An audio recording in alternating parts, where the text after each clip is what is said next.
C'est vrai que vous avez raison, Elliot, de rappeler que ceux qui sont pour plus d'Europe aujourd'hui ont vécu des jours qui étaient difficiles, notamment au début de l'année, où quand même il faut rappeler que le traité UE-Mercosur avait été adopté contre l'avis du président de la République, contre l'avis de l'Assemblée nationale, contre l'avis des députés français au Parlement européen, contre l'avis des syndicats agriculteurs et contre l'avis des Français.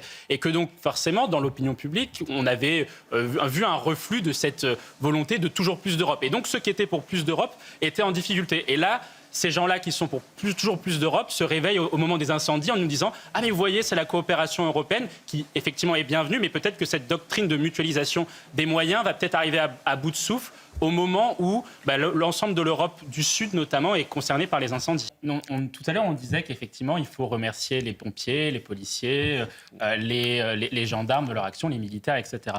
Ce qu'il faut faire concrètement, c'est de ne pas oublier le symbole et ne pas oublier le sacrifice qu'ils ont eu à ce moment-là. Et en effet, ça passe par l'école, un petit peu sur le modèle, alors je ne compare pas les événements, mais un petit peu sur le modèle après Charlie Hebdo, après un attentat, ou après Samuel Paty, où on a mis, où les professeurs ont enseigné ce qui s'est passé, raconté, ça permettait... Moi, je sais, j'ai fait au lycée Charlie Hebdo, donc je m'en souviens, c'est des moments qui sont très importants, ensuite après peut-être une minute de silence, etc. Ça fait de la cohésion nationale.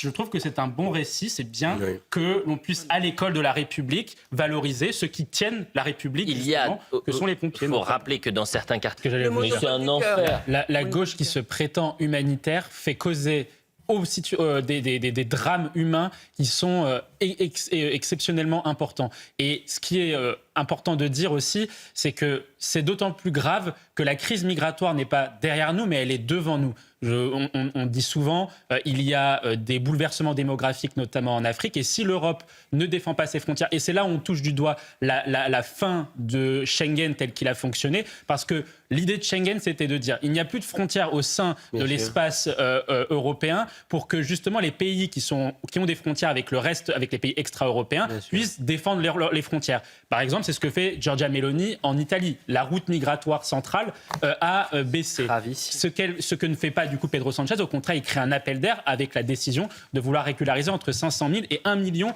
de clandestins. Ensuite, tous ces gens-là se baladeront en Europe et également en France, et en premier lieu en France, puisqu'on a une frontière directe avec l'Espagne. Donc oui, Pedro Sanchez fait courir un risque migratoire et sécuritaire qui est catastrophique pour tous les pays européens.